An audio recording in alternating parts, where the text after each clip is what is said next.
Isang araw na may maaliwalas na asul na langit at sariwang simoy ng hangin. Bago pa man tumilaok ang manok, isang maingay na sigawan ang umalingaw mula sa bahay. Habang nais ng gwapong si Kim Ji, yung nasumali sa pulisya para tulungan ang mga taong nagdurusa sa labas, ang kanyang lolo, dahil sa takot na baka mapahamak siya, ay hindi pinapayagan ang kanyang gagawin. Alam niyang natatakot ang kanyang lolo na may panganib na nag-aabang sa pating kapag nabunyag ang kakaibang kakayahan ng kanyang apo. Gayunpaman, ang gwapong lalaki ay mayroon ding sariling pasanin sa kanyang puso na hindi niya alam kung kanino sasabihin. Ito ay dahil sa kanyang kakayahang makita ang tuluyang pagkawala ng ibang tao sa pamamagitan ng pagtingin sa kanilang mga mata. Kaya noong bata pa siya, ipinahayag niya ang kanyang kagustuhang lumipat at manirahan kasama ang kanyang lolo upang hindi niya makita ang huling sandali ng kanyang mga magulang. Dahil din dito, wala siyang naging matalik na kaibigan. Ngunit ngayong matanda na siya, ayaw na niyang manatiling nabubuhay sa kanyang takot. Nais niyang gamitin ang kanyang pambihirang kakayahan para makatulong sa mga tao. Ngunit mapaglaro ang tadhana, ayaw ng kanyang lolo na masangkot ang kanyang apo sa mga gulo. Dahil sa kanyang pagnanasa, kahit pabulagin siya ng kanyang lolo, gusto pa rin niyang gawin ang kanyang hangarin. Ang binatang iyon ay si Kim Ji, yung isang gwapo at makapangyarihang tao, at ang pinakamalaking yaman niya ay ang kanyang kayamanan. Sinasabi na kapag nagsara ang isang pinto, may panibagong pinto na magbubukas sa iyong buhay. Ngunit tila nakalimutan ng Diyos na isara ang anumang pinto sa buhay ni Kim Ji, yung dahil hindi lang siya matalino at mapanuri, nagtataglay din siya ng isang napaka-espesyal na kakayahan. Sa pamamagitan lamang ng pagtingin sa malalim na mga mata ng ibang tao, nahuhulaan na ni Si, yung ang kanilang tuluyang pagkawala. Dahil din sa pambihirang superpower na ito, marami siyang kinaharap na problema sa buhay. Masasabing siya ang buhay na patunay ng kasabihang, ang pagiging mabait ay nagdudulot ng gulo na madalas sinasabi ng mga tao. Isang umaga, pagkasikat pa lang ng araw, isang matandang babae ang dumating para hanapin si Si. Yung nais niyang sabihin sa kanya ni Si, yung ang buong katotohanan tungkol sa tuluyang pagkawala ng kanyang bunso. Nakita lang ni Si, yung ang litrato at nahulaan na niya ang araw ng kanyang huling hininga. Ngunit sa sandaling binanggit niya ito, agad na sinalubong si Si, yung nanggulo. Paglingon lang niya, nahuli na siya ng anak ng matandang babae. Dinala siya doon ng anak ng matandang babae dahil gusto niyang ipaliwanag ni Si, yung ang walang batayang mga hula. Bagaman patuloy na ipinapaliwanag ni Si, yung na mayroon siyang espesyal na kakayahan na makita ang sandali bago pumanaw ang isang tao. Ngunit ang anak ng matandang babae ay ayaw pa ring maniwala at inisip na ang mga iyon ay walang saysay na mga salita. Nang makitang hindi kinikilala ang kanyang talento, sinabi ni Si, yung ang katotohanan sa kanya. Sa loob lamang ng 1 minuto at 30 segundo, 12 na miyembro ng isang magkahiwalay na gang ang darating upang lutasin ang personal na alitan sa kanya. At sa isang iglap, isang grupo ng mga tao mula sa hindi malamang lugar ang lumitaw. Ngunit alam ni Si, yung na ang bunso ng matandang babae ay mamamatay dahil sa atake sa puso. Ang kanyang tuluyang pagkawala ay walang kinalaman sa baril o personal na hidwaan. Kahit alam niya na kapag pinili na ng kamatayan ang isang tao, walang makakataka sa malupit na katotohanan. Gayunpaman, ginawa pa rin ni Si, yung ang lahat upang tulungan ang mga tao na makatakas sa panganib. Kahit gaano pa kapilit ang pagpapayo ni Si, yung matigas pa rin ang ulo ng bunso ng matandang babae. Dahil sa sitwasyong ito, maging si Si, yung ay walang nagawa. Iyan ang dahilan kung bakit walang sinuman ang maaaring baguhin ang kapalaran at ang hiwalayan at kamatayan ng bawat isa ay hindi maiiwasan. Samantala, matapos ang maraming taon ng pagsisikap sa pag-aaral, si Junyong ay matagumpay na naging isang pulis.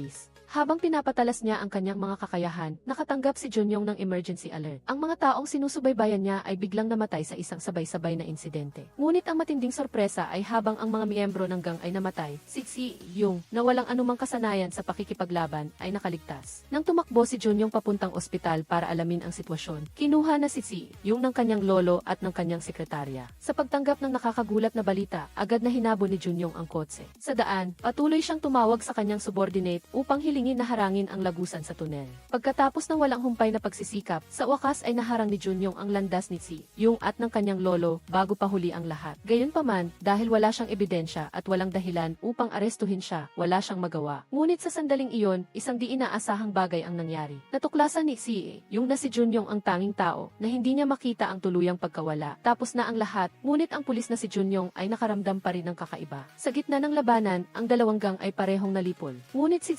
Yung, na walang kaalam-alam sa pakikipaglaban, ay nakaligtas pa rin. Hindi lang niya nailagan ang kilalang eskrimador, kundi nakasuot na rin siya ng bulletproof vest bago nangyari ang trahedya. Ang mga pangyayaring ito na lampas sa kanyang pag-iisip ay hindi maipaliwanag ni Junyong. Sobrang curious siya kung paano nahulaan ni Yung ang mga pangyayari. Sa kabilang dako ng lungsod, si Yung ay nalilito rin tungkol kay Junyong. Ito ang unang pagkakataon na hindi niya nahulaan ang tuluyang pagkawala ng isang tao, kaya siya ay lubhang curious. Kahit ang dahilan ng kanyang sariling kamatayan ay nakikita niya, bakit hindi niya makita ang katapusan ng pulis na iyon. Alam ni Si yung nadarating ang isang araw na siya ay tuluyang mawawala dahil sa isang matinding emosyonal na pag-atake. Gayunpaman, hindi niya alam kung saan siya mamamatay at ang dahilan kung bakit siya luluha bago mamatay. Pagkatapos magkausap ni Si yung ang matandang babae na nawala ng kanyang bunsong anak, nalaman ni Pulis Junyong ang higit patungkol sa pagkatao at buhay ni Si. Yung nalaman niya na may kakayahan itong hulaan ang tuluyang pagkawala ng isang tao sa pamamagitan ng kanilang mga mata. Matapos matanggap ang nakakabiglang balita, sa wakas ay tinanggap ng matandang babae ang katotohanan. Ang hiwalayan at kamatayan ay hindi maiiwasan kaya natutunan niyang tanggapin ang pagkawala ng kanyang anak. Bago siya lumipat sa isang malayo na lugar, hindi nakalimutan ng matandang babae na tawagan si Si yung upang magpasalamat. Sinabi rin niya sa kanya na sa lalong madaling panahon, pupuntahan siya ng pulis na si Junyong upang imbestigahan. Tulad ng binalaan ng matandang babae, kinabukasan, dinala ni Junyong ang kanyang mga kasamahan sa bahay ni Si yung para mag-imbestiga. Ngunit kahit gaano pa katagal ang kanilang pag-uusap, hindi pa rin pumapayag si Si yung na makipagtulungan. Inamin ni Si yung nabukod sa kanyang kakayahang magsalita ng walang katuturan, wala siyang ibang superpower. Alam na hindi niya sasabihin ang katotohanan, pinili ni Junyong na tumalikod. Bago siya umalis, hindi niya nakalimutang mag-iwan ng isang misteryosong larawan sa mesa. Hawak ang larawan ng isang babae, biglang nanigas ang mukha ni Si yung ang kanyang isip ay puno ng libu-libong mga katanungan na hindi niya alam kung kailan masasagot. Pagbalik sa istasyon ng pulis, nang makitang mabagal pa rin ang forensic department sa pagpapadala ng mga resulta, biglang nainis si Junyong. Agad siyang tumawag kay Jo Ki-ung, ang chief forensic doctor na namamahala sa kasong ito. Ang mga tao sa forensic field ay madalas na tinatawag si Jo Ki-ung bilang ang apat-week man. Dahil kahit gaano kalaki o kaliit ang kaso, inaabot pa rin siya ng 4 na linggo bago ibigay ang resulta. Alam na hindi niya pwedeng pagalitan siya tulad ng isang subordinate, pinili ni Junyong na maging mas banayad at suyuin si Jo Ki-ung na pabilisin ang proseso. Ngunit ang sagot niya lang ay ang kanyang kawalan ng interes at ang panatag na salitang 4 na linggo ay nananatili. Isang gabi, nang pumunta si Si yung sa istasyon ng pulisya upang magbigay ng pahayag, hindi sinasadya siyang nakasalubong si Junyong. Nang magkita silang muli, hindi niya alam kung ano ang sasabihin, ngunit alam niyang kailangan niyang ibalik ang litrato na sinasadya niyang iniwan sa kanyang bahay. Nang makita si Si, yung nakalmado pa rin na parang walang nangyari, medyo naiinis si Junyong. Habang tumatagal ang kwento, iniisip ng mga kasamahan niya na nagsisinungaling si Junyong. Dahil sa tingin ng lahat, walang sinuman ang makakakita sa tuluyang pagkawala ng ibang tao. Nakaupo si Si, yung na nag-iisa sa malaking silid, patuloy na nag-iisip. Hindi pa rin niya mahanap ang dahilan kung bakit hindi niya makita ang huling sandali ni Junyong. Kahit gaano pa kasikap si Si, yung ang tuluyang pagkawala ni Junyong ay nananatiling isang malaking misteryo para sa kanya. Samantala, sa istasyon ng pulisya, ang trainee journalist na si Iri ay may ginagawang patago.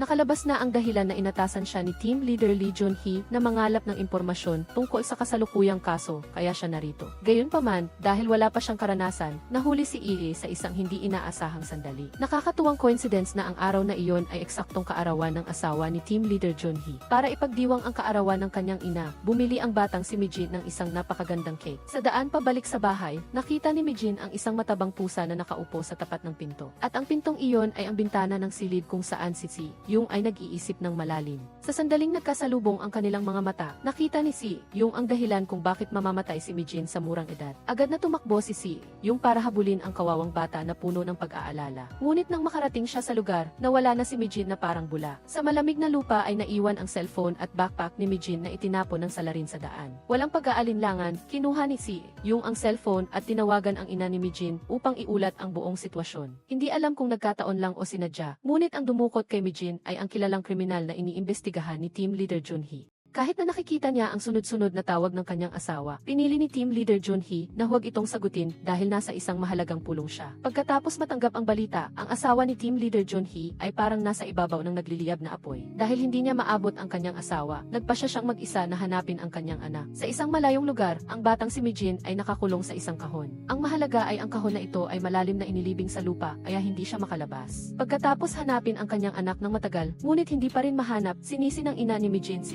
Yung. Dahil lamang sa tumawag siya upang sabihin sa kanya ang balita, inakala ng ina na siya ay kasabwat ng mga dumukot. Walang ibang paraan, kaya napilitan silang dalhin ang kanilang problema sa istasyon ng pulis. Nakikita ni Si yung ang pagkabalisa ng ina ni Mijin na nagsisikap na mahanap ang kanyang maliit na anak na babae. Kahit na alam niya ang malagim na katapusan ni Mijin na kanyang nakita, hindi niya magawang sabihin ito. Sa istasyon ng pulis, tiningnan ni Si yung ang bawat isa at nakita na bawat isa ay may kanya-kanyang tuluyang pagkawala. Naisip ni Si yung kung ang tuluyang pagkawala ay nakatakda sa kapatid kapalaran, ang paghukom sa ibang tao ay dahil sa kawalan ng pakialam ng mga Diyos o sa pagmamataas ng tao. Ang mahalaga, alin sa dalawang bagay na iyon ang pinapanigan niya. Nakatanggap din ng tawag ang pulisya at agad na nagtungo sa lugar ng insidente. Dito, muling nagkasalubong ang pulis na si Junyong at si Si, yung sa pamamagitan lamang ng panonood ng footage ng tindahan, nakumpirma ni Junyong na totoo ang kakayahan ni Si. Yung pagkatapos pakalmahin ang ina at pakiusapan ang kanyang subordinate na ihatid siya sa bahay, sinimulan ni Junyong na ilantad ang mga kasinungalingan ni Si. Yung sa wakas, inamin ni Si, yung na si Mijin ay ililibing ng buhay sa isang kabaong sa isang abandonadong pabrika ng baka.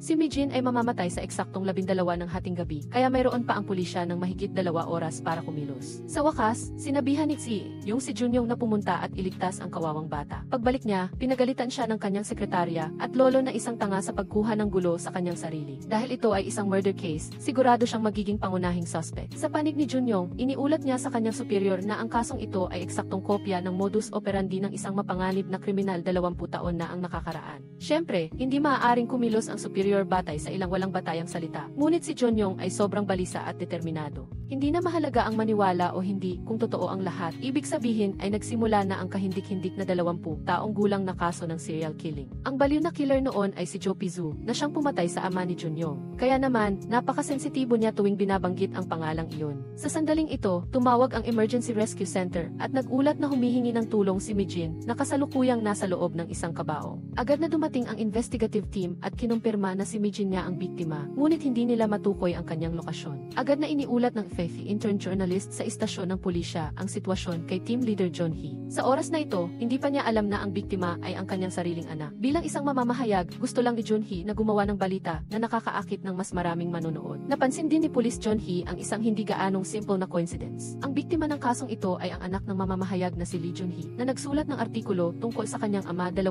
taon na ang nakalilipas. Pinayuhan ng superior si John Hee na mag-ingat dahil kung may masamang mangyari, magkakaroon muli ng pagkakataon si Lee Jun Hee na puntiryahin siya sa publiko. Kinabukasan, kumalat ang balita ng napakabilis at ang mga mamamahayag ay nagtipon sa istasyon ng pulisya. Labis na nabigla ang ina ni Mijin nang marinig niya kay Jun Hee na ang kanyang anak ay inilibing ng buhay sa ilalim ng malamig na lupa. Pagkatapos, dinala siya sa telepono upang makipag-usap sa kanyang anak. Nang marinig niya ang boses ng kanyang anak, lalo siyang nasaktan habang si Jun Hee ay hindi mapakali. Ang buong istasyon ng pulisya ay ginalugad ang lahat ng abandonadong pabrika, ngunit hindi pa rin mahanap ang biktima. Wala na siyang ibang pagpipilian kaya bumalik siya sa bahay ni Si. Yung sa una, hindi niya gustong tulungan siya sa isang bagay na makakaapekto sa kanyang reputasyon. Ngunit nang makita ang desperadong pagmamakaawa ni Jun Hee, hindi napigilan ni Si yung ang sarili at sinubukan siyang tulungan. Pagtingin niya sa litrato, narinig niya ang tunog ng tren sa pinangyarihan. Kaya sinundan nilang dalawa ang ruta ng elevated train at sa wakas ay natagpuan ang lokasyon ni Mijin. Agad na ipinatawag ang buong puwersa ng pulisya upang pumunta sa lugar. Gayunpaman, si Jun Hee at Si yung pa rin ang unang dumating. Ginamit ni Si yung ang lahat ng kanyang nakita para mag-isip. Sa wakas, natagpuan niya ang eksaktong lokasyon kung saan inilibing ng buhay ang biktima. Agad na hinukay ng mga pulis, ngunit pagkatapos mailabas si Mijin ay wala na itong malay. Ang kanyang anak na babae ay nasa bingit na ng impyerno, ngunit ang reporter na si Lee Jun Hee ay abala pa rin sa paghahanap ng atensyon. Nang tumawag ang kanyang dating karibal na pulis para ibalita ang nangyayari, saka lang niya nalaman ang sitwasyon ng kanyang pamilya. Walang takot na mas matindi pa sa takot na mawala ang mga pinakamamahal. Tiyak na hindi makakalimutan ng reporter na si Lee Jun Hee ang napakahalagang aral na ito. Kasabay nito, ginagawa ni Lee Jun Hee at ng kanyang mga kasamahan ang lahat upang bigyan si Mijin ng resuscitation para magising ito. Nang akala asli dumating na ang kamatayan at kukunin na si Mijin, bigla na lang nagpakita ang himala. Ang kawawang bata ay nagkaroon ng swerte at nakabalik ang kanyang paghinga. Ito rin ang unang pagkakataon na nabago ang propesya ni Kim Tae-pyeong. Ito ang unang pagkakataon na nakilala niya ang isang tao na nakikita niya ang katapusan ngunit hindi mamamatay. Ito rin ang unang pagkakataon na nakakita siya ng ngiti na nagpatibok sa kanyang puso. Sa susunod na episode, malalaman pa natin ang tungkol sa baliw na gustong patayin ang mga bisita 20 taon na ang nakakaraan. Si Kim Tae-pyeong ay isang serial killer na may mga 7 estudyanteng babae na pinatay niya. Ang paraan ng pagpatay ay napakawalang awa dahil lahat sila ay inilibing ng buhay sa ilalim ng malamig na lupa. Sa pag-aanalisa ng oras, lahat sila ay namatay bago magnegatibo 12 ng hating gabi. Tinawag ni Junyong ang kanyang kasamahang si Soo-hyun upang protektahan ang ebidensya. Nag-ingat siya dahil alam niyang hindi basta-basta ang kalaban. Sadyang iniwan niya ang cake at telepono at kahit ang nakatagong sapatos. Hindi ba ito isang hamon sa pulisya? Matapos ang nangyari ngayon, mas naniwala si Junyong sa espesyal na kakayahan ni Kim Tae-pyeong. Mula noon, nagsimula siyang magkaroon ng magandang pananaw sa binata.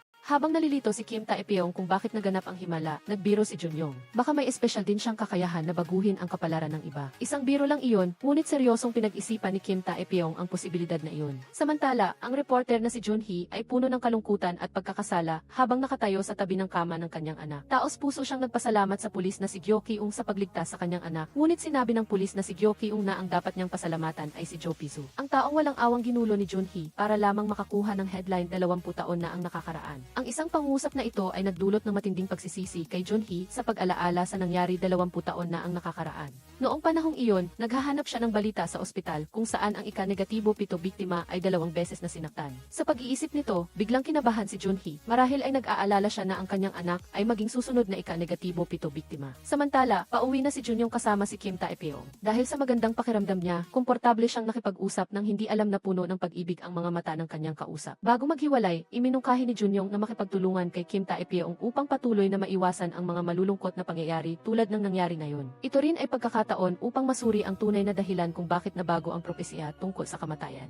Sa sumunod na araw, si Junhee ay kusa na lumapit kay Junyoung upang magpasalamat at taos-pusong ibunyag ang sikreto na gusto niyang itago habang buhay. 20 taon na ang nakakaraan, ang ika-negatibo 7 biktima ay nalantad ang lokasyon ng kanyang silid sa ospital at nasaktan na maaaring dahil sa lihim na kinuhang litrato ni Junhee at inilathala sa dyaryo. Pinaghihinalaan niyang ang ama ng ika-negatibo 7 biktima ang dumukot kay Mijin upang maghiganti, ngunit iginiit ni Junyoung na hindi iyon makatwiran. Naramdaman niyang si Junhee ay padalos-dalos pa rin. Katulad ng maling ulat na inilathala niya para lang makakuha ng atensyon tungkol sa ama ni Junyoung na namatay habang nasa tungkulin. Kinaumagahan, maaga pa lang ay maingay na ang pamilya ni Tae-pyong. Dahil gusto siyang ikulong ng kanyang lolo kung balak niyang pumunta sa istasyon ng pulisya at patuloy na gamitin ang kanyang super kapangyarihan sa walang pakundangan. Ngunit si Tae-pyong ay may sariling mga pasakit na hindi niya masabi. Siya ang saksi sa pagkawala ng kanyang pinakamamahal, kaya di mahigit 20 taon na siyang malayo sa kanyang mga magulang. Hindi man lang siya naglakas loob na makipagkaibigan o magkaroon ng romantikong relasyon. Ayaw ni Tae-pyong na mabuhay ng buong buhay sa takot. Ngunit sinabi ng kanyang lolo na ang buhay ay dapat na mabuhay kasama ng patuloy na pagkabalisa sa mga bagay na hindi pa nangyayari. Nakatatag pa rin si Tae-pyong sa kanyang desisyon na huwag sumuko kahit hindi pa nagsisimula, ngunit hindi ganoon kadaling kumbinsihin ang kanyang lolo. Samantala, si Police Officer Junyoung at ang kanyang mga kasamahan ay dumating sa suspect, ang ama ng ika-negatibo 7 biktima. Nang makarating sila, nalaman nila na ang lalaki ay pumanaw kaninang umaga. Kaya di ang suspect sa kaso ay nananatiling isang malaking misteryo. Ang tanging mayroon ang pulisya ay isang bakas ng sapatos sa pinangyarihan. Sa isa pang pangyayari, nakaramdam si Tae-pyong ng pagkahabag para kay Junyoung. Ang litrato ng babaeng sinadya niyang iwanan ay ang ina ni Junyoung na pumanaw pagkatapos niyang isilang. Totoong nakalulungkot ang kapalaran dahil 10 taon lang ang lumipas, nasaksihan ni Junyoung ang trahedya ng pagkamatay ng kanyang ama. Sa sandaling ito, ibinigay ng sekretarya ang case file ng ika-negatibo 7 biktima kay Tae-pyong. Nakita niya ang buong eksena ng pagkamatay at bigla niyang napagtanto na ang sitwasyon ng ika-negatibo 7 biktima ay kapareho ni Mijin. Sa pag-iisip nito, agad siyang naghinuha na maaaring nasa panganib ang bata. Samantala, kalalabas lang ni Junyoung mula sa silid ng ospital ni Mijin. Nakipagkita siya kay Junhee ng pribado at iminungkahi na dalhin na nila pauwi ang kanilang anak upang maging mas ligtas. Gusto rin niyang kausapin ni Junhee ang kanyang asawa dahil posibleng kakilala ng kanyang asawa ang salarin. Pagkatapos magsalita, umakyat si Junyoung sa rooftop at umupo mag-isa. Tinitigan niya ang litrato nilang mag-ama na puno ng pagmamahal. Tinagay ng hangin ang litrato, ngunit sa kabutihang palad ay nasalo ito ng forensic doctor na si Gyo Ki-ung sa ibaba. Kaya di nagkaroon sila ng masayang pag-uusap. Sa istasyon ng pulisya, nakilala ni Tae-pyong si Police Officer Junyoung, ngunit nakita rin niya si Police Officer Gyo Ki-ung. Pinagsabihan niya ang kanyang nasasakupan dahil sa kakulangan ng lohika sa pagtitiwala sa walang basehang mga propesya. Sa kanyang isip, ang isang pulis ay dapat mag-imbestiga batay sa agham. Sa sandaling ito, ipinakita kay Tae-pyong ng isang pulis ang litrato ni Mijin.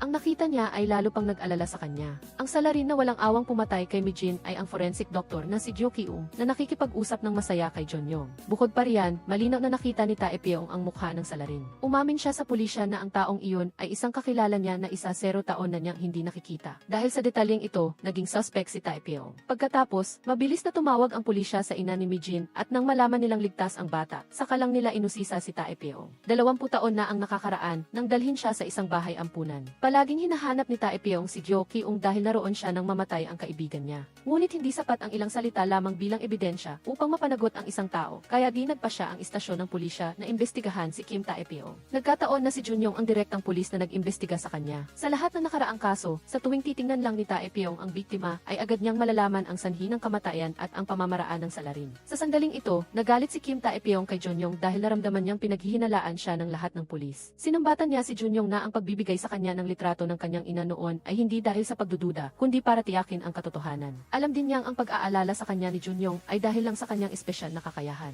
Nakakalungkot din ang pagkamatay ng ina ni Junyong noon. Bago siya pumanaw, sinabi niya sa kanyang asawa na pangalanan ang kanilang anak na Junyong. Ang Jun ay nangangahulugang malinaw at ang Yong ay nangangahulugang nagniningning. Pagkasabi nito, agad siyang pumanaw. Lubos ding umaasa si Tae-pyong na makikipagtulungan sa pulisya upang matiyak ang kaligtasan ni Mijin. Agad na iminungkahi ni Junyong sa hepe na gawing konsultant ng pangkat ng investigasyon si Tae-pyong. Ngunit hindi ito sinang-ayunan ng hepe. Sinabi ni Tae-pyong kay Junyong na alam na niya kung sino ang salarin. Tinanong din niya si Tae-pyong kung bakit niya ginawa iyon. Tila gusto ng salarin na alamin niya ang isang bagay para sa kanya. Pag-uwi ni Tae-pyong, sinabi niya sa kanyang lolo at sekretarya na ang baliw na mamamatay tao ay ang taong nakita niya 20 taon na ang nakakaraan. Siya rin ang karakter na laging lumalabas sa kanyang mga panaginip. Si Police Officer Jo Ki-ung ay may sikreto na kailangan niyang itago, kaya mahigpit niyang tinanggihan na tanggapin si Tae-pyong bilang konsultan. Sa bahay ampunan noon, si Jo Ki-ung ay ang anak ng baliw na mamamatay tao na dapat sana ay namatay sa sunog. Kung buhay pa ang anak ng salarin, ang tawag sa telepono na natanggap ni Police Officer Jo Ki-ung 3 taon na ang nakakaraan ay totoo. Noong panahong iyon, isang estranghero ang tumawag at sinabing ang salarin ay hindi si Jo Pizu, kundi si Kim Hyun-soo.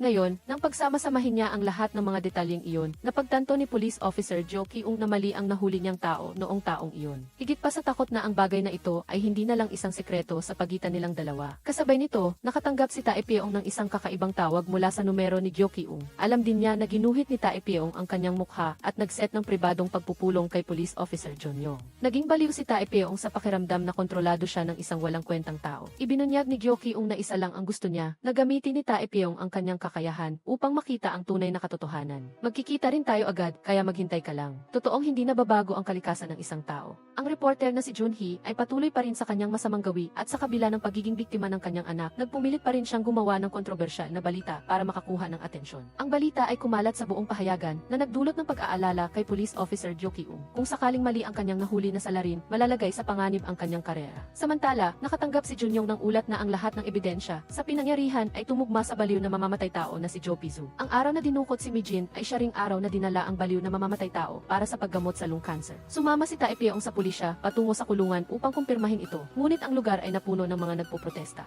Sa pagkakita pa lang ni Tae-pyong kay Jo Pizu, alam na niyang hindi siya ang tunay na salarin. Sa proseso ng pagtatanong ni Junyong, ang suspect ay tila nababaliw. Malakas niyang inamin ang lahat ng pagpatay, ngunit may napansin si Police Officer Junyong. Ang lahat ng sinabi niya ay eksaktong kapareho ng nakasaad sa record ng pagtatanong 20 taon na ang nakakaraan. Kaya napagtanto niya na hindi ito paglalahad ng kwento, kundi pagsasaulo lang. Sinabi rin ni Tae-pyong kay Junyong na hindi si Jo Pizu ang tunay na salarin. Nangangahulugan iyon na siya ay nasa likod ng rehas ng walang kasalanan sa loob ng 20 taon. Sa pagtingin sa litrato ni Mijin, nakita ni Tae-pyong na nabago na naman ang kapalaran ng bata. Iyon ay isang babala mula sa tunay na baliw na mamamatay tao, isang babala na ang pagpatay ay maaaring mabago. Si Jo Ki-ung ay talagang sinaktan si Mijin. Sinamantala niya ang pagkawala ng pag-iingat ng pulisya upang makapasok sa silid at gawin ang krimen. Nang bumalik ang mag-asawang reporter na sina Junhee, ang kanilang anak na babae ay naging susunod na biktima. Nang matanggap ang balita, agad na inutusan ni Junyong ang kanyang mga nasasakupan na harangan ang ospital. Nagbigay si Tae-pyong ng detalyadong paglalarawan sa salarin, mula sa kanyang tindig hanggang sa sugat sa kanyang kaliwang pulso. Samantala, mabilis na bumalik sa normal si Jo Ki-ung nang mapansin na hinarangan ang ospital. Gusto niyang tumakas kaagad.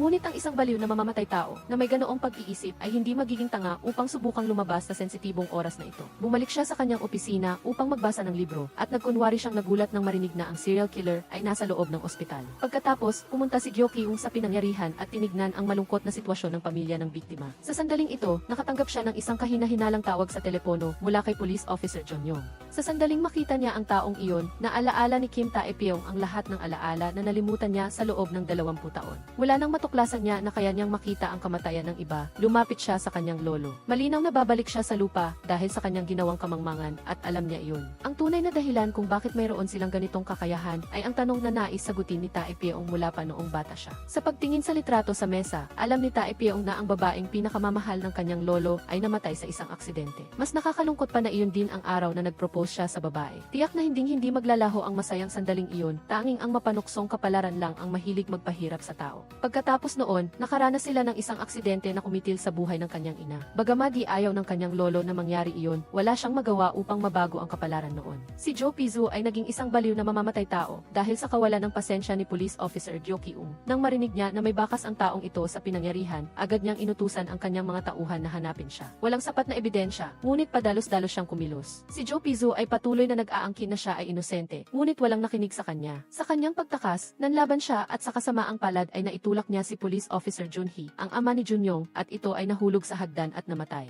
Dahil ang mga ebidensya ay tumuturo kay Jo Pizu at aksidenteng sinaktan niya ang kanyang malapit na kasamahan, sinisi ni Police Officer Jo Ki-ung ang lahat sa kawawang lalaki. Dinala niya si Jo Pizu sa pinangyarihan at pinilit siyang isagawa muli ang krimen sa harap ng kanyang sariling anak. Nakita ni Jo Ki-ung na ang kanyang ama ay napagbintangan at nabilanggo sa loob ng 20 taon dahil sa pagmamadali ng pulisya. Bukod pa rito, kailangan din niyang tiisin ang pagpapahirap mula sa media dahil sa pagiging anak ng baliw na mamamatay tao. Hindi pa natatapos ang kalungkutan at sakit na ito nang may isa pang masakit na pangyayari ang naganap. Dahil hindi niya kinaya ang panunukso at mapait na pagtingin ng mga tao, iniwan din ng kanyang ina ang kanyang anak sa isang istasyon ng bus at nagsimula ng bagong buhay. Bilang anak ng isang baliw na mamamatay tao at iniwan pa ng kanyang ina, kailangan niyang matuto ng mag-isa sa murang edad. Hindi nagtagal pagkatapos umalis ng kanyang ina, dinala si Jo Pizu sa isang bahay ampunan. Dahil alam niya ang kanyang sitwasyon, palagi siyang nagpapakita ng pag-unawa. Voluntaryo niyang ginagawa ang lahat tulad ng pagbebenta ng mga dyaryo at paglilinis ng bahay nang walang nagpapaalala sa kanya. Naawa ang mga madre sa bahay ampunan sa kanya, ngunit siya pa rin ang kinikilalang anak ng baliw na mamamatay tao. Noong panahong iyon, dinala rin doon si Junyong, ang anak ng biktima. Nakaramdam si Jo Pizu ng inggit nang makita niyang minamahal at inaalagaan si Junyong ng lahat. Ngunit sa totoo lang, ang bata ay mayroon pa ring kabutihan sa kanyang puso. Nang makita ni Jo Pizu na patuloy na ginagambala ni reporter Jun Hee si Junyong gamit ang kanyang kamera, hindi siya nag-atubiling sirain ang kamera ng lalaki. Para protektahan si Junyong, kinailangan ni Jo Pizu na pakinggan ang masasakit na salita mula sa bibig ni Jun Hee. Tumakbo si Junyong sa kanya upang aliwin siya at ibinahagi ang kanyang inipon na lollipop. Sa sandaling iyon, ipinakita sa atin kung gaano kaawa-awa ang mga inosenteng bata. Sa araw na iyon, pumunta rin sa bahay ampunan ang lolo ni Taepyeong.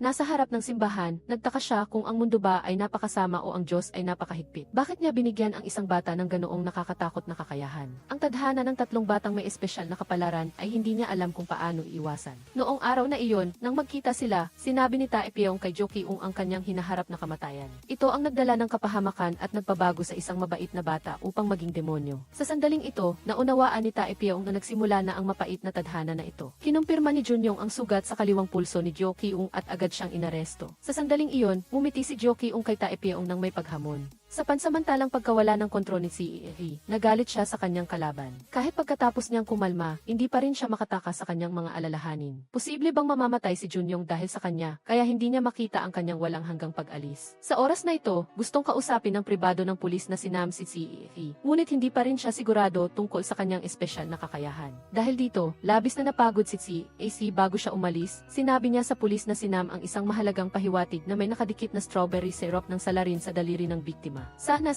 huwag nang magkamali pa ang pulisya sa paghuli sa baliw na gustong pumatay sa mga tao. Sinabi ng pulis na si Junyong kay Jokyong na ang kanyang walang hanggang pag-alis ay hula na magpapakamatay habang pinalilibutan ng pulis. Huwag siyang mag-alala dahil hindi niya hahayaang mangyari iyon at makukulong siya sa lalong madaling panahon. Dinala si Jokyong sa detention center, ngunit ang emergency arrest ng walang arrest warrant ay may bisa lamang sa loob ng 12 oras. Kung pagkatapos ng 12 oras ay walang ebidensya na magpapatunay na siya ang salarin, ilalabas ang tao. Bumalik si Taepyeong kasama ang kanyang sekretarya para makipagtulungan sa pulisya sa investigasyon at sinabi sa kanya ng kanyang lolo ang katotohanan. Kinumpirma niya na si Junyong ay masamang kapalaran para kay Taepyeong at ang babaeng ito ay mamamatay dahil sa kanya. Iyan din ang dahilan kung bakit hindi niya makita ang walang hanggang pag-alis ni Junyong. Sa wakas ay naintindihan na ni Taepyeong kung bakit pinigilan siya ng kanyang lolo na makilala si Junyong noong una. Dahil alam niyang magkakaroon din sila ng damdamin sa isa't isa. Ang kapalaran na ito ay hindi magkakaroon ng magandang resulta dahil magdudulot lamang ito ng sakit. Taos pusong pinayuhan ng kanyang lolo ang kanyang apo na umalis na at magpakatao. Ngunit kung nakikinig siya sa mga salita, hindi na siya si Taepyeong. Naisip ni Taepyeong na kung hindi siya lumapit kay Junyong, hindi rin niya masisigurado na hindi siya mapapahamak. Sinabi niya na nakita na niya ang walang hanggang pag-alis ng mga kasamahan niyang pulis ng bida, at lahat sila ay namatay ng malungkot. Bakit sila namatay ng ganoon?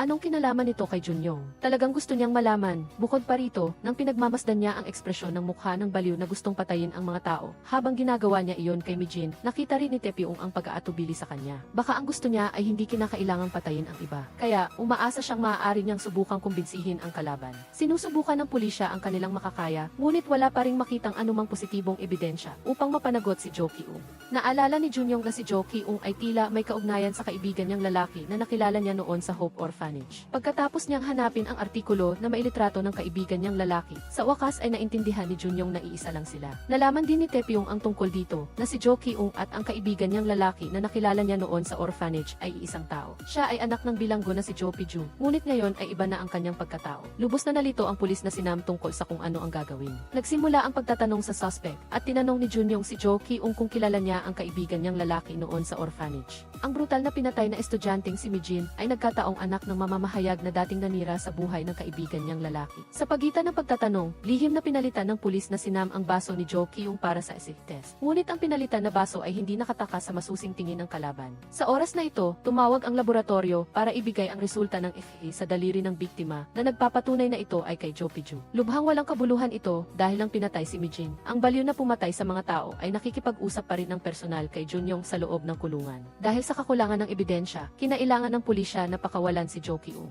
Nakahanda na si Hee-Pyong sa labas para kausapin siya ng pribado. Sa oras na ito, nagsimula ng maramdaman ni Junyong na may kakaiba sa kaso ni Jo Piju 20 taon na ang nakakaraan. Direkta niyang tinanong ang pulis na si Nam kung siya ang humawak ng kaso at kung may ginawa ba siyang sa pilitang investigasyon. Talaga bang salarin si Jo Piju o may pagkakamali? Ang matalas na tanong ni Junyong ay nagparamdam ng pagiging balisa kay pulis na si Nam. Sa kabilang dako, nilapitan ni Hee-Pyong si Jo Ki-ung at tinanong kung ano talaga ang gusto niya at gagawin niya ang lahat maliban sa pagpatay. Ngunit ang kahilingan ng kalaban ay nagpatigil kay Hee-Pyong at sinabi ni Jo Ki-ung na gusto lang niya si Junyong. Ang isang pangusap na ito ay sapat na upang maging takot si Hee-Pyong. Muli siyang pumunta sa istasyon ng pulisya upang tingnan si Junyong na nagtatrabaho mula sa malayo. Pagkatapos, natulog si Hee-Pyong sa kanyang sasakyan, naghihintay na matapos ang trabaho niya kinabukasan upang magkasama silang umuwi. Ang pagtingin sa pagkain ni Junyong na parang gutom na tigre ay nagparamdam ng awa kay Hee-Pyong. Inamin niya na hindi siya mapakali dahil si Junyong ang unang tao na hindi niya makita ang kanyang walang hanggang pag-alis. Ang libing ni Mijin ay ginanap ngunit hindi pa rin matanggap ng kanyang ina ang pagkawala. Nang malaman na ang suspect ay si Jo Piju, nagalit siya at nanumpa na papatayin niya ito gamit ang sarili niyang mga kamay upang makamit ang hustisya para sa kanyang anak na babae. Sa kabilang dako, naroon din ang pulis na si Nam sa bilangguan ni Jo Piju. Patago niyang kinuha ang sipilyo ni Jo Piju upang ipad na test kasama ang baso ni Jo Ki-ung. Bagamat maingat na ginawa, ang kahina-hinalang kilos ng pulis na si Nam ay hindi nakaligtas sa paningin ni Junyong. Napansin na niya at napansin ang kakaibang pag-ugali ng kanyang nakatataas. Nang malaman na hindi na niya maitatanggi, umamin si pulis na si Nam na si Jo Ki-ung ay anak ni Jo Piju. 3 taon na ang nakakaraan nang maupo siya bilang pinuno ng Criminal Investigation Department, nakatanggap siya ng isang cryptic na tawag mula sa isang estranghero. At pagkatapos noon, nabuhay siya sa walang katapusang takot sa loob ng isang buwan. Natatakot siya na baka mali nga ang nahuli niyang salarin.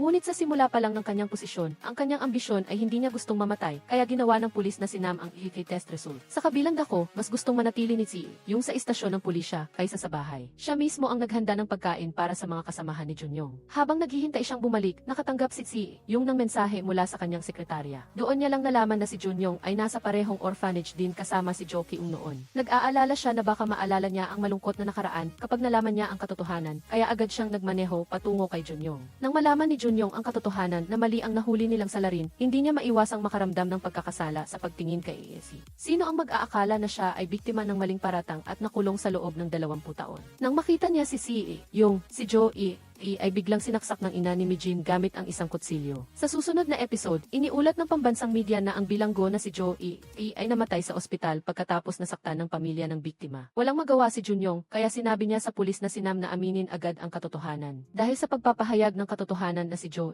ay nakulong ng walang kasalanan, maaari lamang nilang mahuli ang tunay na salarin. Ang ina ni Mijin ay dinala sa istasyon ng pulisya pagkatapos nasaktan ang iba. Pinilit niyang si Jo ang pumatay sa kanyang anak na babae at ginawa niya ito upang ipaghiganti si Mijin. Ang kanyang anak na babae ay namatay at ang kanyang asawa ay nakakulong. Ang mamamahayag na si Junhee ay tunay na napakaswerte. Sa kabila nito, hiniling ng kanyang superior na ibigay sa pahayagan ang eksklusibong balita tungkol sa kanyang asawa at anak na babae. Lubhang nabigo, direktang hinarap ng mamamahayag na si Junhee ang kanyang superior at umalis. Sa kabilang dako, direktang pumunta si Jonyong kay forensic pathologist na si Jo Ki-yung para sa isang autopsy. Bagaman alam niyang ang taong nasa ilalim ng lamesa ng operasyon ay ang kanyang ama, nanatiling kalmado si Jo Ki-yung hanggang sa umalis si Jonyong. Ang kanyang ama ay nabuhay sa likod ng mga rehas ng kalahati ng kanyang buhay, naparatangan at namatay ng masakit. Bagamaki baliw si Jo Ki-ung sa pagpatay ng mga tao, ang kanyang puso ay hindi gawa sa bato. Samantala, si Si-yung ay ginugulo pa rin ng mga bangungot. Dahil sa patuloy na pag-aalala sa kaligtasan ni Junyoung, nagpasya siyang bumili ng mga nakatagong kamera at tracking device. Doon, ipinakita sa kanya ng nagbebenta ang isang kwintas na may maliliit na tracking device na mahirap matuklasan. Nang makita ito, nakilala agad ni Si-yung na ito ang kwintas na hawak niya hanggang sa mamatay siya. Nalaman ng kanyang lolo ang tungkol sa pagbili ni Si-yung ng mga bagay na ito. Nagplano siya kasama ang kanyang sekretarya upang pigilan ang matigas ang ulo niyang apo sa anumang paraan.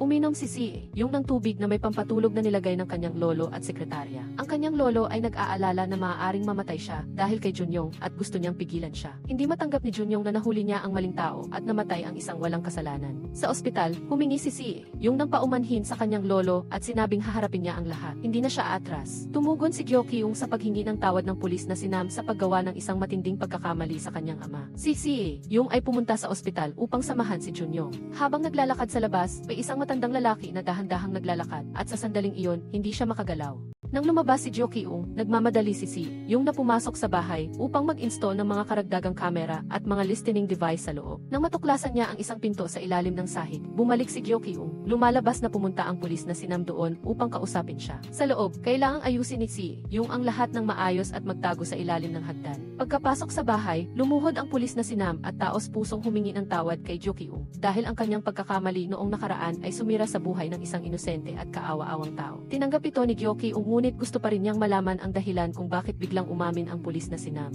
Taos-puso niyang sinubukan na kumbinsihin si Jo Ki-ung na itigil ang pananakit sa ibang tao. Ngunit bigla siyang nagalit, inalis ang nakatagong kamera at ibinunyag ang buong investigation team na nagmamatsyag at nakikinig. Hindi siya tanga, hindi siya madaling malinlang. Naisip ni Jo Ki-ung na ang pagiging taos-puso ng pulis na si Nam ay para lang makakuha ng impormasyon at mapilitan siyang umamin sa kanyang mga krimen. Kung ang paghingi ng tawad ay sinabi 20 taon na ang nakakaraan, baka hindi na naging masama ang sitwasyon.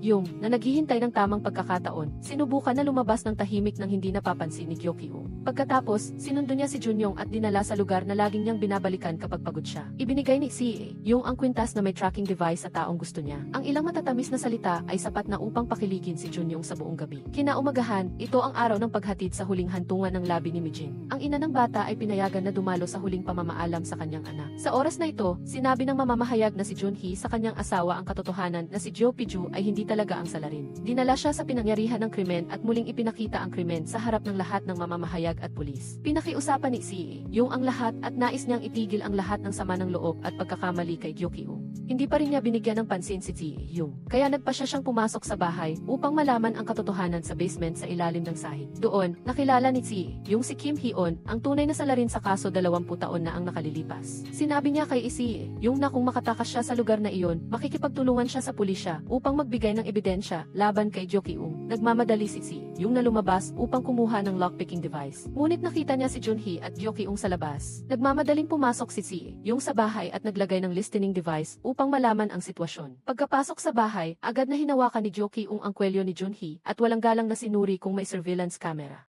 Nagmamadaling lumabas si Si-yung upang kausapin siya, ngunit bigla siyang natigilan. Sa sandaling iyon, parang may kung anong kapangyarihan ang humawak sa kanya at hindi siya makagalaw. Sa kabilang dako, ang pulis na si Nam ay dumating din sa bahay ni Jo Ki-ung upang humingi ng tawad. Ang kanyang mukha ay puno ng matinding pagkabalisa. Ngunit nakita agad ni Jo Ki-ung na hindi siya naroon para humingi ng tawad, ngunit upang pigilan siya. Pagkatapos, si Si-yung na nasa labas ay tumawag kay Jo Ki-ung upang sabihin na hindi niya gagawin ang parehong pagkakamali. Inamin niya na lahat sila ay nabigo kay Jo Piju. Mula sa kanyang mukha na walang pagpapahayag, biglang kumislap ang galit sa mga mata ni Jo Ki-ung. Ang pulis ay talagang gustong makipag-usap sa kanya, kaya siya umupo upang makinig. Prangkang sinabi ni Junhee sa kanya na kung hindi siya titigil, sa susunod na pagkikita nila, personal niya siyang hulihin. Umaasa si Jo Ki-ung na makakuha ng kaunting simpatsya mula kay Junhee, ngunit hindi ito nangyari. Pagkatapos niyang umalis, ang mga mata ni Jo Ki-ung ay puno ng kalungkutan. Marahil ang baliw na pumatay sa mga tao ay naghahangad din ng pagmamahal at nais na mahalin. Pagkatapos niyang umalis sa bahay ni Jo Ki-ung, nakatanggap si Junhee ng tawag mula kay si Yung. At pagkatapos, agad siyang lumitaw at hinila siya pauwi sa kanyang bahay. Nagpumilit siyang umuwi sila ng magkasama, pumasok sa silid, at isara ang pinto, na halos nagpabunot ng baril ni Junhee.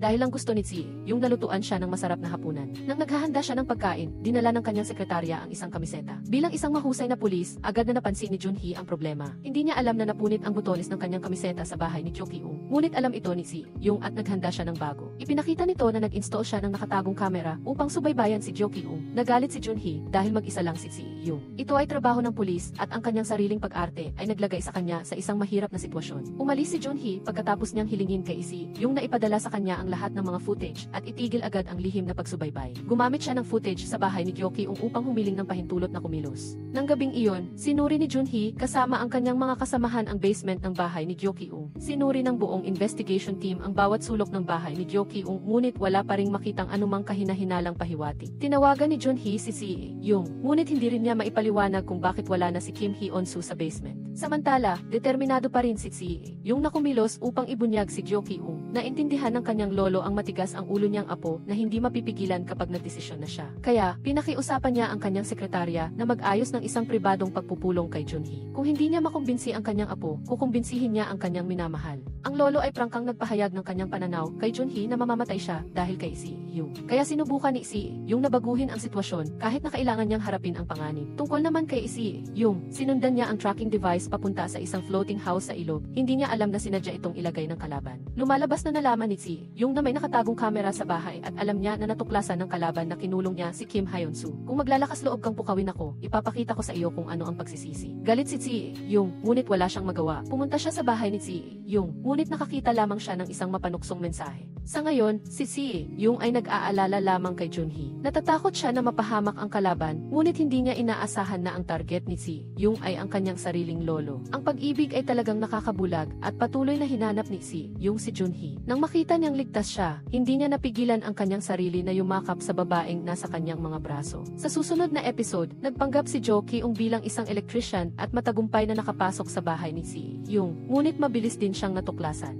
Bagamati bulag na ang kanyang lolo, matalas pa rin ang kanyang kakayahang manghula. Ngunit dahil doon, namatay ang kanyang lolo sa kamay ng baliw na mamamatay tao. Nag-away ang dalawa at sa huli, nang bumalik ang sekretarya, nakita niyang wala ng buhay ang kanyang lolo sa bato. Si Yung, nakasama ni Junhee, ay nakatanggap ng masamang balita at agad na bumalik. Maaari niyang tiyakin na ang kanyang lolo ay hindi namatay dahil sa pagpapakamatay tulad ng hula ng pulisya. Ngunit pinanindigan pa rin ng pulisya na ito ay isang pagpapakamatay. Nakita pa nga nila ang isang testamento at sinabi ng sekretarya na ginawa na niya ang kanyang huling habilin. Hindi matanggap ni Yung ang katotohanan ito, kaya galit niyang ginulo ang bahay upang hanapin ang litrato ng kanyang lolo. Sa kabila ng panlilibak ng lahat sa buong mundo kay Jo Ki-ung, ang anak ng isang baliw na mamamatay tao, ang kanyang lolo lang ang nag-iisang nag-aalala at nagprotekta sa kanya, na lihim na nagpupondo sa lahat ng aktibidad ng Hope Orphanage. Nang marinig ito, nalaman ni Jo Ki-ung na mali ang pinatay niya at dapat pa sana ay tumanaw siya ng utang na loob. Sa susunod na episode, makikita natin ang mga luha ng pagsisisi ng baliw na mamamatay tao. Sa pagtingin ni Jo Ki-ung sa mga liham na natanggap niya mula pa noong bata pa siya, nalaman niyang galing pala ang lahat ng iyon sa kanyang lolo, si Kim Hee-yung, na nagpapalakas ng loob sa kanya. Anong pakiramdam ang pumatay sa taong nagmalasakit at nag-alala sa iyo?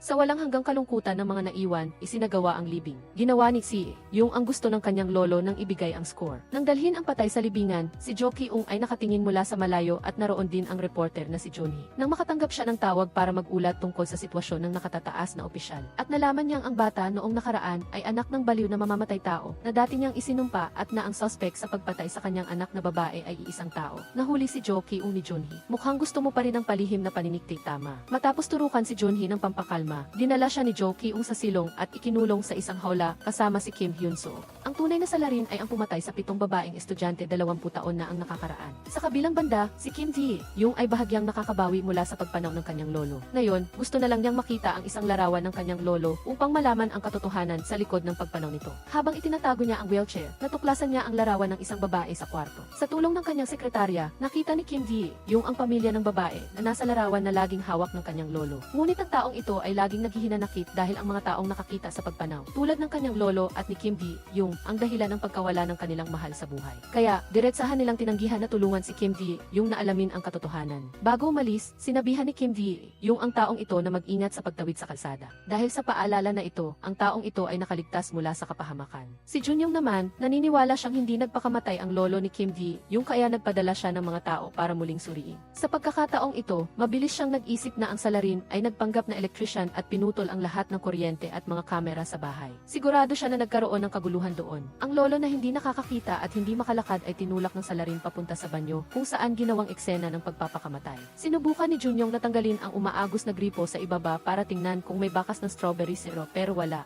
Tama lang dahil nauna nang natuklasan ito ni Kim Ji-young. Matapos niyang tulungan ang babae na makatakas mula sa kapahamakan, nakuha niya ang isang larawan ng kanyang lolo. Sinasaksihan ni Kim Ji-young ang pagpatay sa kanyang lolo at alam niya na ang bawat sulok ng bahay ay may surveillance camera. Inalis niya ang bawat isa sa mga ito at hindi niya muna inalis ang isa sa banyo. Tinanggal ni Kim Ji-young ang gripo at ibinuhos ang natitirang strawberry syrup para lang iparamdam kay Jo Ki-ung ang kanyang galit. Sa sandaling iyon, ang kalungkutan ay naging matinding puot. Matapos ang ilang tumpak na hula, nakuha ni Kim Ji-young ang tiwala ng lalaking pulis. Kumain siya kasama ang pangkat ng mga investigador ng pulisya at inatasan siyang maging tagapayo. Pagkatapos ng pagdiriwang, kinausap ni Kim Ji-young ang lalaking pulis at hiniling na makasama sa mga crime scene. Kinabukasan, pumunta si Kim Ji-young sa himpilan ng pulisya at narinig ang buod ng mga kaso 20 taon na ang nakakaraan at ang mga taong kasangkot. Nang hawakan niya ang larawan ng reporter na si Junhee, nakita niya na mamamatay ito dahil sa isang bombang nakakabit sa kanyang katawan. Kahit na ginawa ng pulis ang lahat para alisin ang bomba, hindi nila ito napigilan.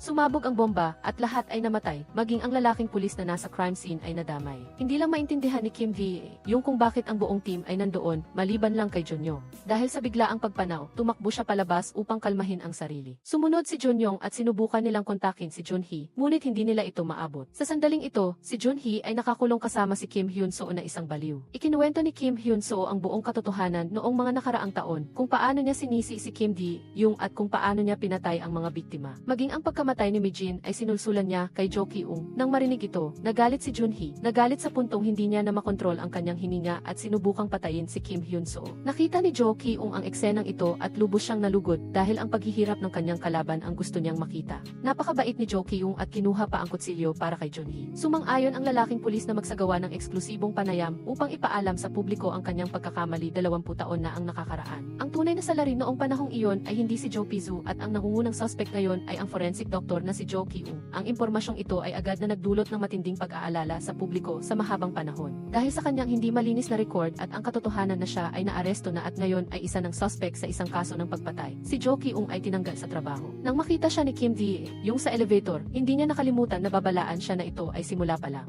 Sa susunod na episode, matapang nahaharapin ng lalaking pulis ang publiko matapos niyang aminin ang kanyang mga pagkakamali. Si Junyoung ay labis na nalungkot para kay Junhee na itinuturing niyang pangalawang ama, ngunit may isa pang bagay na higit na nag-aalala sa kanya. Ito ay ang paggamit sa panggigipit ng publiko na maaaring mag-udyok kay Jo Ki-ung na maging mas baliw pa. Biglang napansin ni Kim Ji-young na si Junyoung ay nakikiramay sa mamamatay tao. Sa muling pagkakataon, ang atensyon ng publiko ay nakatuon kay Jo Ki-ung na nagdulot sa kanya ng muling pagdurusa sa trauma. Katulad ng 20 taon na ang nakakaraan, noong siya ay anak ng baliw na mamamatay tao. Pagkatapos magbitiw sa tungkulin, ang unang ginawa ng lalaking pulis ay pumunta sa harap ng urn ni Jo Pizu. Dahil sa kanyang pagkakamali, ang isang tao ay nasira, at kahit napatay na siya, nakakulong pa rin siya sa masikip na lugar na ito. Ang reporter na si Junhee ay nakakulong sa silong kasama ang baliw na mamamatay tao. Hindi niya kayang gawin ito dahil siya ang huling saksi upang linawin ang lahat. Kahit na sinubukan niyang kumbinsihin si Jo Ki-ung na maglalathala siya ng artikulo upang linisin ang pangalan nito, natural na tumanggi si Jo Ki-ung. Ang istasyon ng pulisya ay naging magulo at pagod matapos tanggapin ang isang matanda at madaldal na lalaki na papalit sa lalaking pulis. Ngayon ay anibersaryo ng pagkamatay ng kanyang ama, kaya nagbakasyon si Junyoung at sumakay sa tren pauwi sa kanilang probinsya. Si Jo Ki-ung, gaya ng dati, ay palihim na sinusundan si Junyoung mula sa malayo at sinamahan siyang bisitahin ang kanyang ama.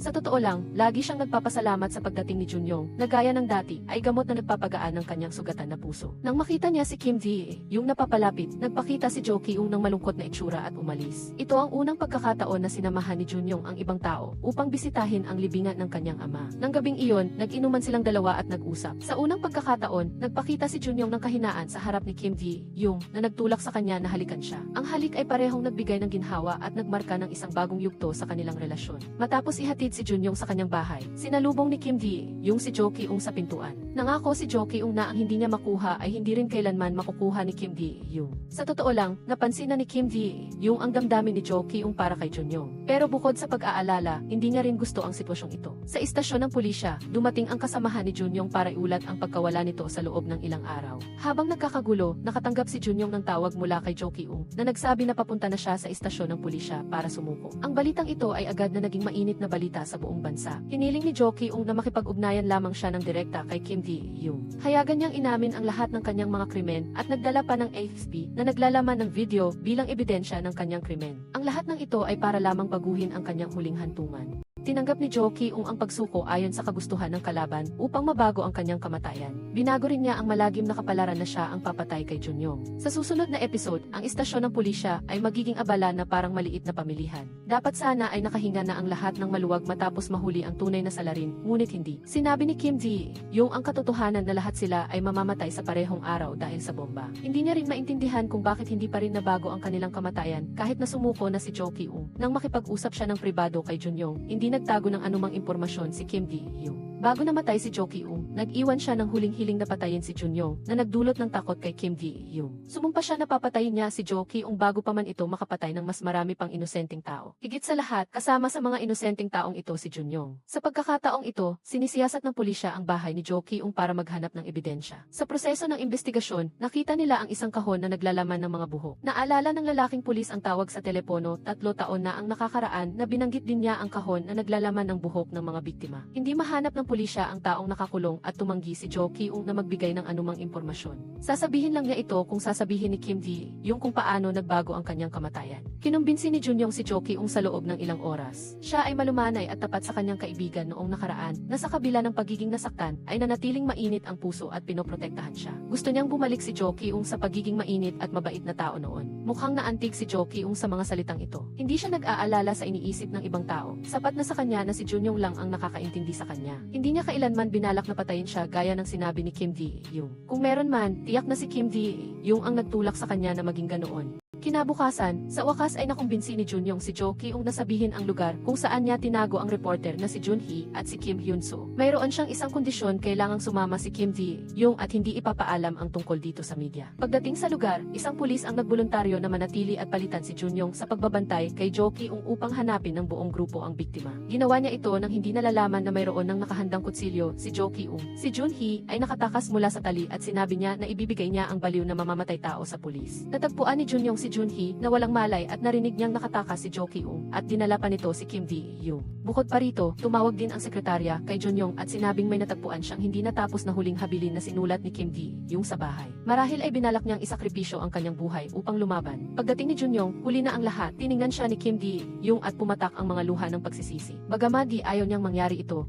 na lang ang tanging paraan upang mailigtas siya. Pagkatapos nito, pinasabog ni Kim Ji-young ang bomba para pareho silang mamatay ni Jo Ki-ung. Nang makita ang eksenang ito, nawalan si Junyoung ng pag-asa. Ligtas kaya si Kim Ji-young. Sa susunod na episode, critical si Kim Ji-young ngunit nailigtas siya sa ospital. Sa kanyang hindi malay na estado, nakilala niyang muli ang kanyang lolo sa pinakamahalagang bahagi ng kanyang mga alaala. Kasama niya si Junyoung at ang banta ni Jo Ki-young. Higit 0 oras na nakaupo si Junyoung sa labas ng emergency room. Buti na lang at nalampasan ni Kim Ji-young ang panganib. Nakaligtas siya sa critical na kondisyon, ngunit hindi pa masabi kung kailan siya magigising. Nalaman din ng lalaking pulis ang dahilan kung bakit pinasabog ni Kim Ji-young ang bomba. Lumalabas na gusto niyang baguhin ang kamatayan ng baliw. Kapag pareho silang namatay ni Jo Ki-ung, walang sinuman ang mabobomba at walang pulis ang mamamatay. Si Kim Hyun-soo naman, matapos arestuhin, ay nanatiling matigas ang ulo, walang intensyong umamin sa krimen, at nakahadlang pa sa investigasyon ng pulisya. Samantala, nakikipagtulungan ang sekretarya sa pulisya at ibinigay sa lalaking pulis ang sulat na iniwan ni Kim Ji-young bago siya magpakamatay kasama ang kanyang kalaban. Naglalaman ito ng buong impormasyon sa pagkamatay ng mga miyembro ng investigasyon team. Talagang umaasa si Kim Ji-young na ang kanyang kamatayan ay magpapabalik ng buhay ng lahat, kaya ginawa niya iyon. Nalaman ng Homicide Investigation Team na sa araw ng seremonya ng parangal, susundin ni Junhee ang utos ni Jo Ki-young at magdadala ng bomba. Ngunit hindi pa rin nila maintindihan kung bakit gaganapin ang seremonya ng parangal sa ganitong oras. Sa katunayan, Nag-utos ang hepe ng pulisya na magdaos ng seremonya ng promosyon para sa hepe ng Homicide Investigation Team para sa kanyang mga tagumpay. Pagkatapos marinig ang balitang ito, ang buong team ay hindi mapakali. Ang seremonya ng parangal, ang ina ni Jo Ki-ung, matapos makatanggap ng banta mula sa kanyang anak, ay agad na nagtungo sa istasyon ng pulisya upang magulat. Nakuha niya ang address ng bahay at nagpa siya na manatili sa South Korea sa loob ng ilang panahon. Sa pagkakita sa madilim na bahay na puno ng sakit ng kanyang anak, hindi napigilan ng ina ang kanyang luha. Sa kabilang banda, hindi alam ng police team kung ano ang gagawin sa sitwasyong ito. Kung tama ang sinabi ni Kim Ji-young, hindi bati inihahanda nila ang kanilang sariling libingan.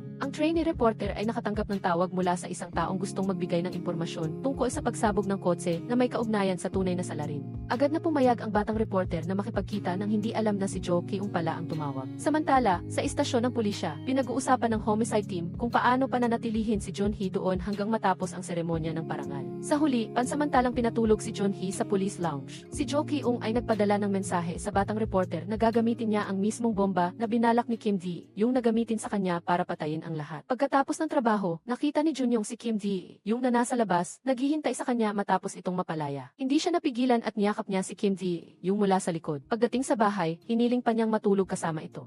Nang buksan ni Junyoung ang drawer, hindi niya sinasadyang nakita ang sulat na isang suicide letter na isinulat ni Kim Ji-young para sa kanya. Sa nakita niyang pilit na pinipigilan ni Kim Ji-young ang kanyang luha, ginugol ni Junyoung ang buong gabi sa pag-aliw dito. Ngunit maging siya ay hindi makatakas sa kanyang pag-aalala. Samantala, sa pamamagitan ng mga clue na nakuha niya mula sa trainee reporter, si Jo Ki-ung ay lihim na bumili ng bomba. Sa kabilang banda, nagkakagulo ang pulisya dahil lahat ay takot na mamatay. Sa seremonya ng parangal, nagtulungan sila para magpatawag ng bomb squad at hindi ipinaalam ang balita sa media. Nakakita si Junyoung ng abiso tungkol sa pakikipag-ugnayan ni Jo Ki-ung sa gumagawa ng bomba. Nang makita ni Kim Ji-young ang larawan, naunawaan niya agad ang sitwasyon at nagalit siya at nakaramdam ng pagkakasala dahil sa kanya, maraming tao ang nasa panganib. Ngunit mabilis din siyang nakabawi at nakipagtulungan siya kay Junyoung at sa pulisya upang matukoy ang lokasyon ng transaksyon ng kalaban. Nakita ang delivery driver sa exit 5 sa basement at pinalibutan na siya. Ngunit ang driver na ito ay may malawak na karanasan sa kanyang trabaho. Napansin niya na may mali sa transaksyon sa lugar na iyon kaya agad siyang tumakas. Ngunit saan siya tatakas, anak? Agad na nahuli ng pulisya ang taong ito.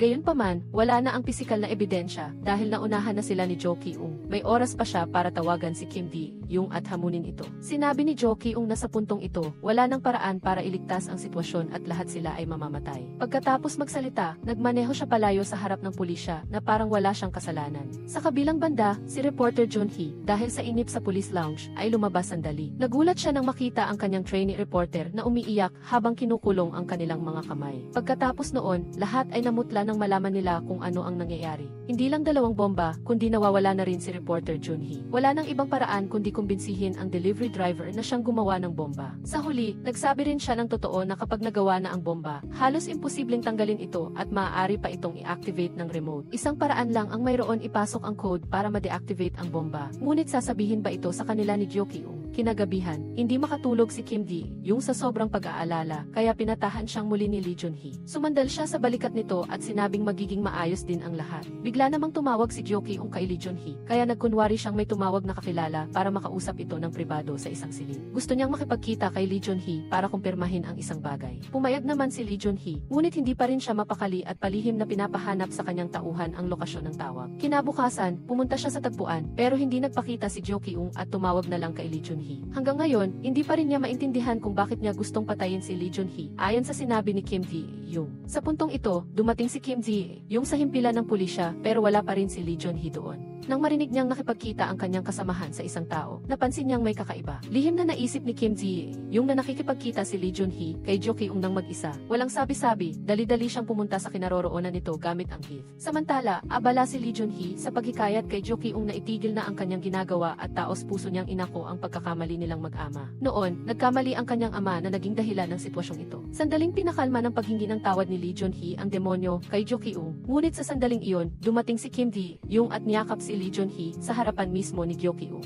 Muling bumalik ang kalungkutan sa mga mata ng baliw na pumapatay ng tao pero nag-iisa. Nang tumalikod siya, biglang naunawaan ni Jo Ki-ung na hindi makikita ni Kim Ji-young ang huling pamamaalam ni Lee Junhee. Pagbalik niya sa istasyon ng pulisya, sinabi niya sa lahat ang tungkol sa panaginip na bumabagabag sa kanya sa loob ng maraming taon. Nang maging bihag siya sa bubong ng gusali, walang ibang tao doon kundi ang mga pulis at ang nanay ni Lee Junhee. Nang makita niya itong muli, nalaman niyang nahanap ng ina ang talaarawan ng kanyang anak habang naglilinis. May mga liham doon na isinulat para kay Kim Ji-young, kaya pumunta pumunta ang ina ni Lee Jun-hee sa istasyon ng pulisya para ibigay iyon sa kanya. Sa lihim na talaarawan, isinulat ni Lee Jun-hee ang tunggalian sa pagitan ng demonyo at anghel sa kanyang kaluluwa. Naiintindihan niyang labag sa kanyang konsensya ang mga ginagawa niya, ngunit dahil sa paghihiganti na bumabagabag sa kanya habang buhay, hindi niya ito malimutan. Kaya naman, ang kanyang mga pagkakamali ay patuloy na humahaba ng walang katapusan. Malapit na ang araw ng seremonya ng parangal, at ang hindi inaasahang pangyayari ay malapit nang mangyari. Natatakot si Kim Ji-e, yung na hindi niya mababago ang takbo ng laro at ang lahat ay mamamatay ng maaga. Ngunit ang mga pulis sa Homicide Squad, pagkatapos magkasamang magtrabaho at mamuhay ng ilang panahon, ay nagkaroon ng higit na damdamin para sa kakaibang karakter na ito, kaya masaya silang nag-selfie para sa alaala. Walang nakakaalam kung ano ang mangyayari bukas, kaya dapat mamuhay ng buo para walang pagsisisi. Nag-ambagan ang dalawang kasama para magrenta ng konvertible at mabilis na nagmaneho sa kalye para matupad ang kanilang pangarap. Sinamantala rin ng hepe ng pulisya ang huling sandali ng kanyang pagtanda sa pamamagitan ng pag-akyat sa bundok ng mag-isa. Sinamantala rin ng in-charge na si Mi-jin na ipahayag ang kanyang pag-ibig kay Jo Pizu bago mawala ng pagkakataon. At syempre, hindi mawawala ang nakakakilig na eksena ng bida. Si Kim Hyun-soo ay naghanda ng mini-movie theater sa isang silid na puno ng romansa. Inakala nilang magkakasama silang mag-enjoy sa masayang sandali, ngunit biglang may natanggap na notification ang telepono ni Kim Ji, yung mula kay Jo Ki-ung. Gusto ni Kim Hyun-soo na pumunta ng mag-isa sa kinaroroonan ni Jo Ki-ung para hulihin ito bago magsimula ang seremonya ng parangal. Ngunit, mariing tumuto si Kim Ji-yung at sinabing huwag gawing bihag si Kim Hyun-soo. Walang ibang paraan, kaya tinawag ni Kim Hyun-soo ang buong Homicide Squad para pag-usapan ito sa bahay. Walang sumang-ayon sa ideya na gawing pain si Kim Hyun-soo, ngunit ayaw rin nilang palampasin ang pagkakataon na mahuli ang kriminal. Pagbanggit kay Satanas, lumitaw si Satanas. Tumawag na si Gyo Ki-ung kay Kim Hyun-soo. Gusto niyang bigyan siya ng huling pagkakataon na magkita sila. Ang lokasyon ay isang abandonadong plaza na mahirap kontrolin, kaya nag-aalala ang lahat para kay Kim Hyun-soo. Dahil ayaw niyang palampasin ang pagkakataon, gusto ni Kim Hyun-soo na pagkatiwalaan siya ng lahat. Wala nang ibang paraan si Kim Ji, yung kundi yakapin ng mahigpit si Kim Hyun-soo. Nangako siya rito na bukas, lagi siyang nasa loob ng kanyang paningin. Kinabukasan, tumawag si Gyo Ki-ung para bigyan ng direksyon si Kim Hyun-soo. Dahil gusto niyang mahuli ang kriminal, pumayag si Kim Hyun-soo na sumakay sa taxi para hindi siya matuntun ng iba. Pagdating sa lugar, inapaka ni Gyo Ki-ung ang listening device ni Kim Hyun-soo at umalis silang magkasama. Pagkatapos palayain sina reporter John Hee at ang trainee reporter, dinala ni Jo Ki-ung si Kim Hyun-soo sa isang lihim na lugar. Dito, inilantad niya ang lahat ng kasinungalingan ng bida. Na sa totoo lang, isang bagay lang ang nasa isip nito, ang mahuli siya at hindi taos pusong humingi ng tawad tulad ng sinabi nito. Hindi naman nagpigil si Kim Hyun-soo sa kanyang mga salita. Kung humingi siya ng tawad, tatanggapin ba niya? Nagkunwari siyang lumuhod at sumuko, ngunit sa katotohanan, isa itong mapanganib na pakana. Ang totoong laro ay hindi pa tapos. Sa sandaling nagsimulang maawa si Kim Hyun-soo, biglang kinontrol ni Gyo Ki-ung ang kamay nitong may hawak na baril. Pagkatapos, agad niyang ininiksyonan ng pampamanhid ang binti ni Kim Hyun-soo.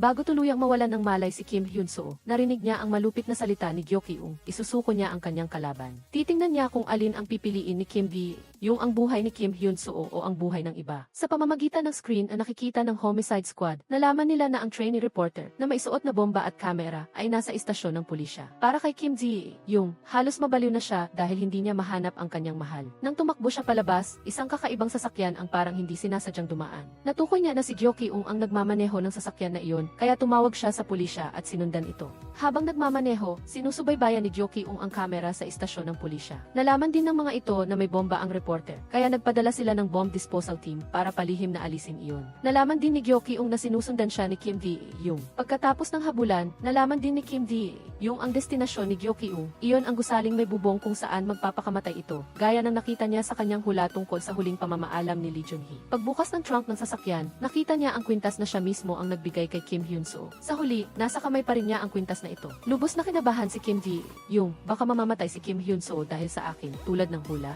Sa susunod na episode, ang reporter na si Jun-hee, na may suot na bomba, ay lumitaw sa newsroom na nagdulot ng matinding pagkabigla sa lahat. Gamit ang monitoring device na nakakabit sa kanya, hiniling ni Gyo Ki-ung na tawagin ang mga lalaking pulis doon. Sa elevator, hindi sinasadyang nakasalubong niya ang subordinate ni Lee Jun-hee, kaya sinaksak niya ito. Ang balita na ang serial killer ay nasa newsroom at sinaksak ang isang reporter ay nagdulot ng gulat sa lahat. Nang umakyat siya sa bubong, napapaligiran na ito ng maraming pulis at mabilis ding nakarating si Kim Ji-yung. Mariin siyang nagtanong kay Gyo Ki-ung kung nasaan si Kim Hyun-soo. Itinapon ng baliw na pumapatay ng tao ang telepono ni Kim Hyun-soo at binigyan si Kim Ji-yung ng dalawang pagpipilian. Isa ay si Kim Hyun-soo, ang pinakamamahal niya o ang lahat ng tao roon. Nagawang makipag-ugnayan ni Kim Ji-yung kay Kim Hyun-soo, ngunit tanging ang kalagayan lang ng lahat ng tao ang inaalala nito. Labis na nalungkot si Kim Ji-yung nang malaman niyang nakakulong ang kanyang minamahal sa isang kabaong tulad ng mga nauna unang biktima. Ngunit, iginiit pa rin ni Kim Hyun-soo na iligtas muna niya ang lahat at sinabing tiyak na magiging ligtas siya. Nalaman kaagad ni Kim Ji yung nanaalis na ang bomba sa trainee reporter. At ang bomba kay reporter John Hee ay na-deactivate na rin.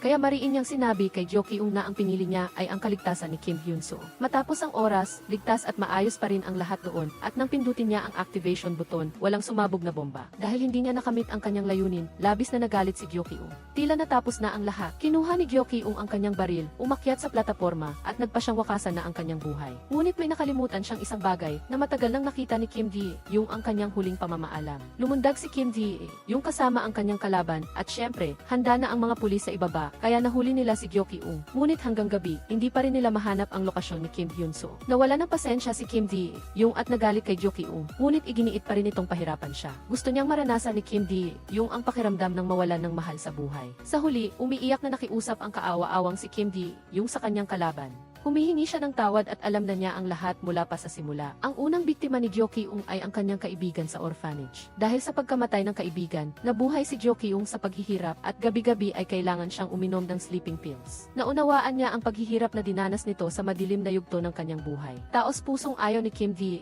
yung na maging ganito ang lahat, ngunit ano ang magagawa niya? Ngunit ang mga nakakaantig na salita ay hindi na nakakilos sa matigas na puso ni Jo Ki-ung. Sa huli, lahat ay nagtulong-tulong sa paghahanap kay Kim Hyun-soo. Sa sandaling ito, napansin ni Kim Ji, yung na may mali sa kwentong ito. Hindi tulad ng mga biktima ni Jo Ki-ung, si Kim Hyun-soo ay nakakulong sa isang malamig na kabaong. Hindi ito ang paraan ng paggawa ng masama ni Jo Ki-ung, kundi ang paraan ni Soo-hyun. Walang pag-aalinlangan, agad na dinala ng pulisya si Jo Ki-ung sa kinaroroonan ni Soo-hyun. Dahil sa tingin nila, tinularan nito ang malupit na paraan ng pagpatay ni Soo-hyun. Mula simula hanggang wakas, hindi inamin ni Jo Ki-ung na siya ang may kasalanan at palagi niyang iniisip na nagbabayad lang siya sa personal na sama ng loob. Ngayon, ang tanging paraan ay hayaan si Jo Ki-ung na makaharap si Soo-hyun at baka sakaling maintindihan niya ang problema. At tulad ng inaasahan, ang tila mapanganib na aksyon na ito ay naging napaka-epektibo. Matapos mag-usap ng masinsinan kay Soo-hyun, nagbago ang kanyang saloobin at naging mas kooperatibo siya sa pulisya. Sa kabilang dako, pagkatapos ng ilang sandali ng pagsisikap na paghahanap sa isang container, natagpuan din ni Kim Ji, yung si Kim Hyun-soo. Gayunpaman, nang buksan ng lahat ang kabaong, malamig na ang katawan ni Kim Hyun-soo at wala na siyang malay. Sa labas ng emergency room, nanikip ang dibdib ni Kim Ji, yung habang nakikita ang babaeng mahal niya na nakahiga roon. Ngunit hindi niya rin nakalimutan na iulat sa pulisya ang lahat ng kanyang mga krimen. Dahil sa mga hindi tamang bagay na ginawa ni Kim Ji, yung kinulong din siya ng ilang panahon. Sa buong panahong iyon, hindi na mabilang ni Kim Ji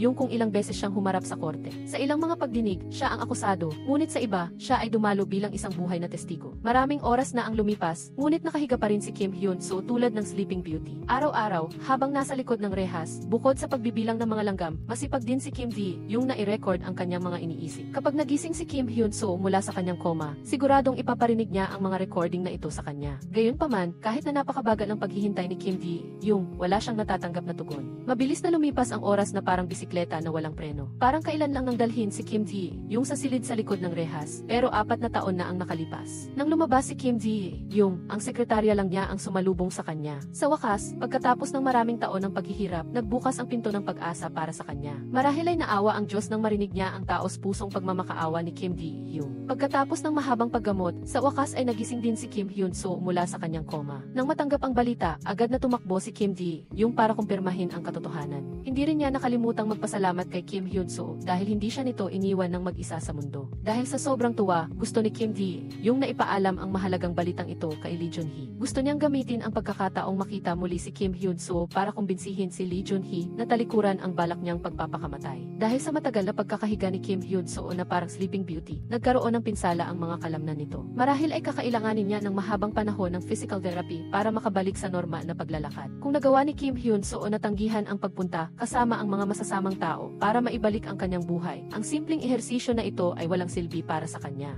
Matapos nilang sama-samang maranasan ang maraming pagsubok, bumalik na rin sa dating takbo ang buhay ng lahat. Ganyan ang buhay. Hindi lang ito tungkol sa kaligayahan, kundi pati na rin sa kalungkutan at mga pagsubok. Ngunit kailangan nating matutunan kung paano labanan ang mga pagsubok na ito para ma-enjoy ang kaligayahan. Samantala, nang makalakad na si Kim Hyun-soo ng normal, personal siyang pumunta sa kulungan para bisitahin si Gyo Ki-ung. Wala siyang ibang hiniling kundi maging matatag ito sa natitirang bahagi ng kanyang buhay sa likod ng rehas. Hindi dahil nag-aalala siya para dito, kundi dahil gusto niyang mabuhay ito sa paghihirap dahil sa mga kasalanang ginawa niya. Umasa din si Kim Hyun-soo na makakahanap si Gyo Ki-ung ng matatag na suporta na makakatulong sa kanyang malampasan ang mga mahirap na buwan. Matapos maranasan ang maraming pagsubok, sa wakas ay naunawaan ng lahat ang tunay na halaga ng makulay na buhay na ito. Kahit na ito ay kaligayahan o kalungkutan, ang mga ito ay mga bagay na nagiging dahilan upang maging mas magkakaiba at mayaman ang buhay. Mula noon, bawat isa ay mayroon ng mas maraming dahilan upang pahalagahan ang buhay na tumutulong sa atin na makilala ang tunay na halaga ng isang mapayapang buhay. At sa isang magandang araw, magkasamang naglakad ang magkasintahan sa beach habang papalubog ang araw.